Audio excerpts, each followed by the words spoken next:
a whole new Disney World. The 1964 to 1965 World Fair was a big event for the Walt Disney Company. Not only did it give Walt the experience with sponsors and inspiration for Epcot, it also created 4 classic Disney attractions. These attractions were Great Moments with Mr. Lincoln, sponsored by the state of Illinois, It's a Small World, sponsored by Pepsi-Cola and UNICEF, Ford Magic Skyway, sponsored by Ford, and Progress Land, sponsored by General Electric. Of these attractions introduced at the fair, by far the most interesting story is that of Progress Land, so that's what I will be covering in today's video. The basic premise of Progress Land first came up in the late 1950s when Walt Disney was considering making an expansion to Main Street, USA called Edison Square, which would have shown the advancements of American technology, especially that of GE and Thomas Edison. However, at the time, technology had not advanced enough for what Walt Disney had planned, so the idea was scrapped. Several years later, General Electric approached Disney and asked them to create a show for their 1964-1965 World's Fair Pavilion.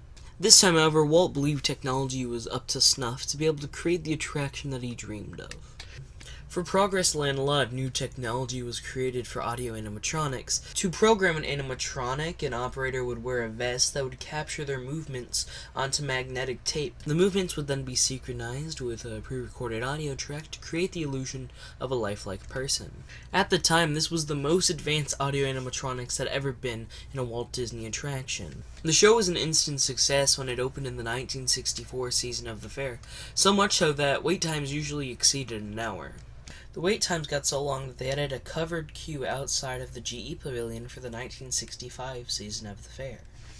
The show itself was very similar to the original concept for Edison Square, as it showed the evolution of technology throughout the ages. The show had 4 separate acts, each taking place on a different era of time. The first, 1890s, the second, 1920s, the third, the 1940s, and the final act, the 21st century.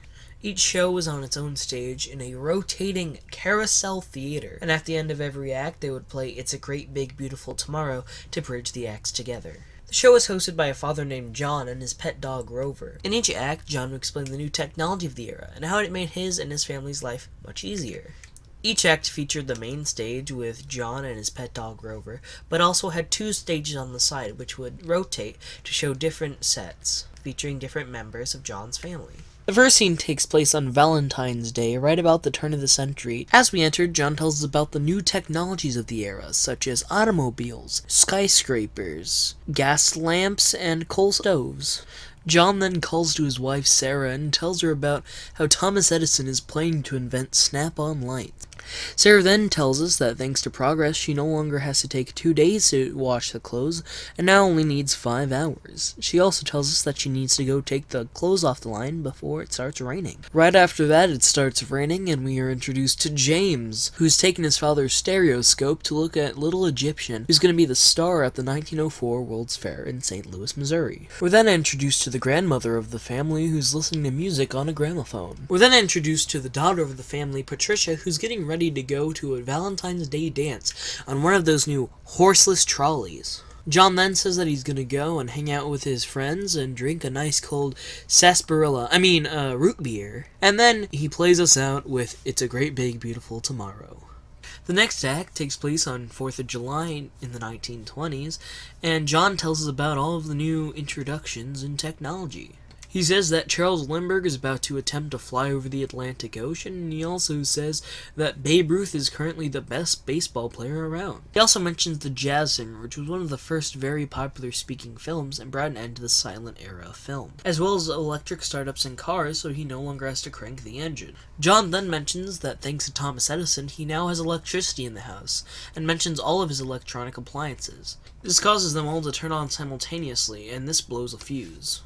Once the lights come back on, the scene cuts to Sarah, who's sewing 4th of July costumes on the porch. She makes the remark that she's very grateful that they have electric lights on the porch now rather than gas lamps. The scene then cuts to James, who's playing patriotic music on the radio. John then remarks that with the new radio, they can listen to the news and music from all over the country, including Pittsburgh. The scene is then of Patricia in her bedroom dressed as the Statue of Liberty, upset that her boyfriend isn't gonna like her in the costume. John then explains that they now have indoor plumbing in the house, and this cuts to Uncle Orville sitting in the bathtub with his homemade air conditioning. John then says with all this new technology, the family really is on Easy Street, and It's a Great Big Beautiful Tomorrow plays as the scene exits. The next scene takes place on Halloween in the 1940s. John tells the audience about his new refrigerator that holds a lot more ice and food, as well as his automatic dishwasher. He then tells the audience that he's part of the rat race of people going to their work in the cities on the highway and then getting back on the highway to head back home. He also mentions that they now have television and that John Cameron Swayze brings them the news every night. The scene then cuts to the grandpa and grandma watching wrestling in the next room. The scene then cuts to James with a jack-o'-lantern, and John says, "Wow, that's pretty scary."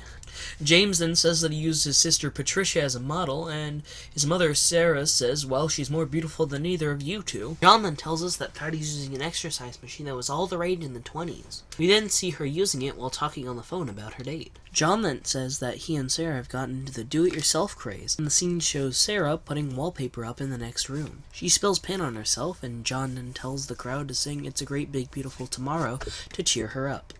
The final act takes place on Christmas Day of the year 2000. Unlike the other acts in this scene, the entire family starts off in the living room. Jim is in the kitchen making Christmas dinner while Sarah is working on a computer next to him.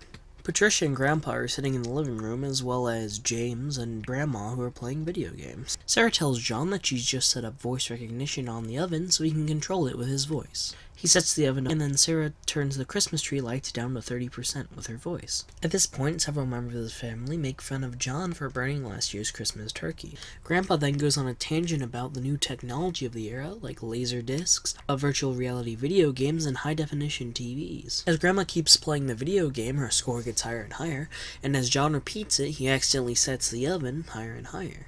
The oven eventually overheats and smoke fills the room. John makes a remark that hopefully in the future, ovens will be able to read minds. Family laughs and sings "It's a Great Big Beautiful Tomorrow," and the show ends. After the World's Fair ended in 1965, the ride was packed up to be sent to Disneyland. In September of 1967, as part of a new Tomorrowland renovation, many new rides opened in Tomorrowland. These included the People Mover, Adventures Through Inner Space, and newly rebranded Progress Land, now known as the Carousel of Progress. While it was at Disneyland, the second floor of the Carousel Theater was used to show a model of Progress City, which was Walt's model of Epcot. The carousel remained in Disneyland until September 9th, 1973, when it was closed to be moved to Disney World. On January 15th, 1975, alongside Space Mountain, the Carousel of Progress opened at Disney World. However, the new Carousel Theater did not have a second floor, so the model of Progress City was moved to the People Mover track. On March 10, 1985, General Electric's contract to sponsor the Carousel of Progress expired and the logos were removed from the ride.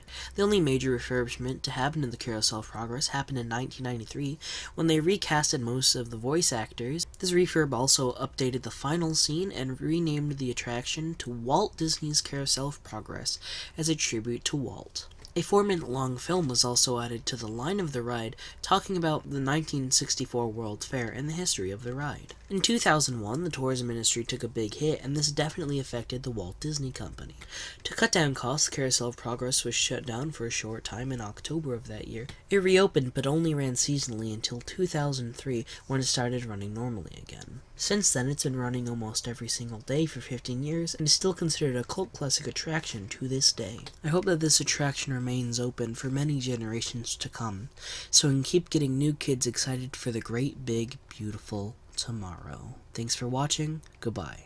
There's a great, big, beautiful tomorrow shining at the end of every day. There's a great, big, beautiful tomorrow, and tomorrow's just a dream away. Man has a dream, and that's the start.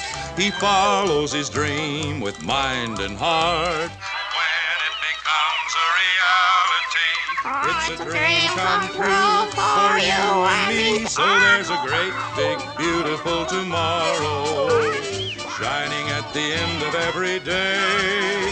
There's a great, big, beautiful tomorrow, just a dream away.